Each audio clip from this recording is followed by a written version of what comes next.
The devil has a plan for this world, but God also has one too, and that's for Jesus to be made known. What you've just said, you don't hear.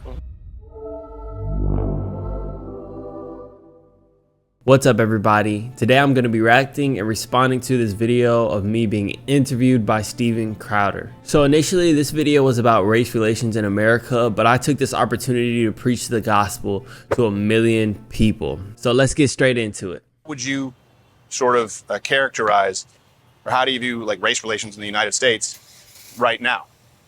How do you see it? I do believe a lot of it is an agenda. So again, I look at the thing from like a micro level, like the things that they are portraying and projecting right now. I think that is to distract people from what's really important. You know what I'm saying? So when I look at the race issues, and I believe that's what you're talking about right now. Yeah, right? yeah. That there's a racial divide. That's what the media how they portray it. Yeah. I don't necessarily believe that. I'm a light-skinned person myself, so if you know what that means, not compared to these guys. I mean, unless you're translucent. Yeah, I'm black and white. Right. You know what I mean? So I've definitely experienced both sides of the spectrum when it comes to things like that. So I lived in a place like Louisiana, which was very southern, right? And if you know the history of Louisiana, like it's I guess it was a very racial place, but my growing up there in high school, I experienced a lot more racism from the black people than from the white people, and that's really weird to say, yeah. But and then when what kind of racism would you experience from black people? I would say like when you talk about like discrimination against a group, that's what I'm saying. I feel that I was discriminated toward because of a lighter skin. Now, the white people in the school, I wouldn't say that there was really any conflict with them between me, and that's what I feel like it is more what the media wants to do, and what I feel like a lot of even black people are struggling with is believing the media and whatnot yeah. And the sad reality is that a lot of minorities, whether it be Mexicans or black people, and I've lived around both. I've lived in Texas most of my life around Hispanics. And I think that those groups of people think that they can't be racist because they're not white. But the truth is when they make jokes, a lot of times the jokes are really racist. And but when a white person makes those same jokes, then it's considered racist. So I don't know what you guys think about that. I think it's racist across the whole spectrum, whether you're white, black, Mexican. If you say something that is racist towards, and I think it's worse when you're trying to be racist, right? And making jokes trying to be racist, rather maybe a white person who's lived around white people their whole life is adjusting themselves to maybe learn more about another culture. They get even seen as racist sometimes, which is rude. Or even when they're trying to accept another culture, they get looked at as racist, and black people will say, "Oh, leave the black things to the black people," which I just think is so stupid. But let's continue with the video. And black people are struggling with is believing the media and whatnot. That's surprising. As a not half a completely white person, obviously. I mean, I was raised in Canada. I'm very, very white. We're always told, and especially with Barack Obama, that biracial people are always treated like they're black, right? That's what you hear in the media, and that wasn't your experience. Yeah, definitely not. I don't believe that that's an experience for most, and I believe that America, a lot of people have a victim mentality, and they don't really ever search truth for themselves, and they just get fed a lot of things and a lot of truths. So yeah, that's what I struggle with a lot, especially a place like Dallas. It's a melting pot, you know what I mean? So it's nice to live in a place like this, but then you also see a lot of people just being distracted by all that's going around them and never really searching truth for themselves, and that's what makes me sad. You know what I mean? I'm a believer. I'm a Christian.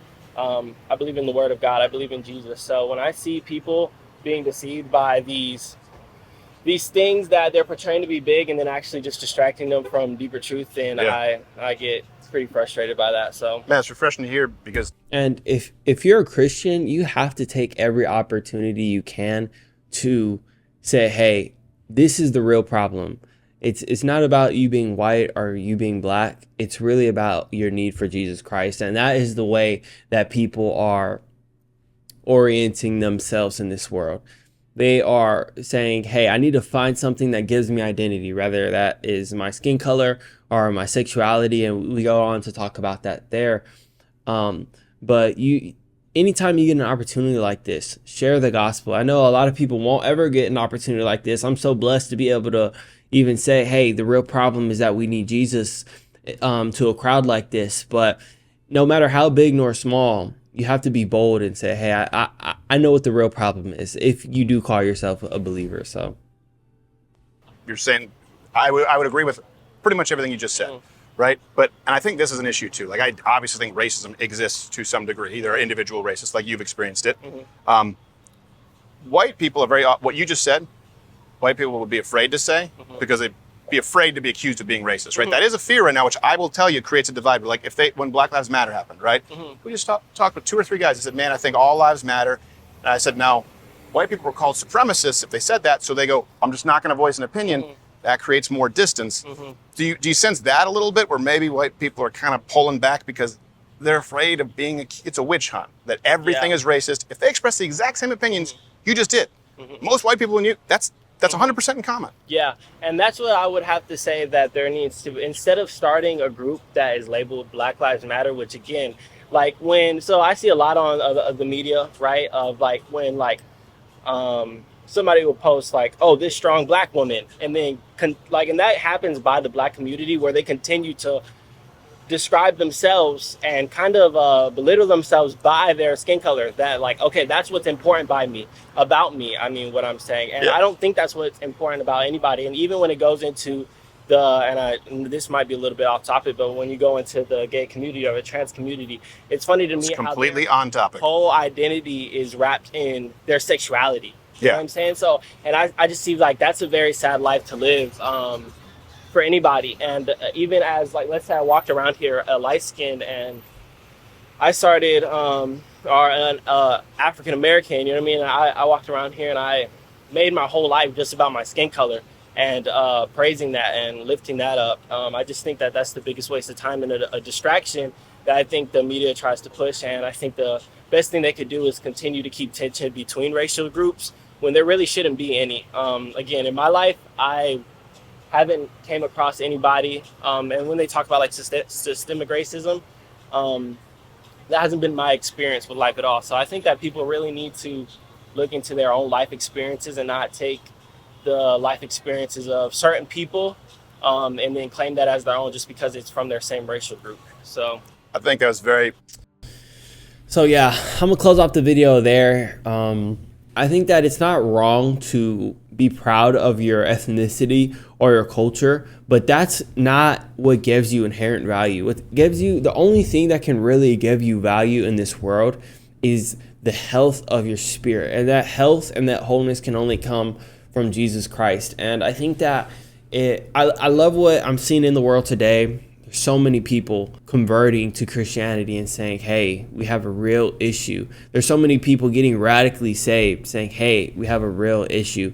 But at the same time, there's so many other things that are taking place right now in the world. And it's sad, but at the same time, as Christians, we have to be hopeful and optimistic, knowing that God has such a greater plan. So a lot of times it's fun and it's interesting to be real political about these things, about who's going to be the next president and this or that. And I do think that those things are important.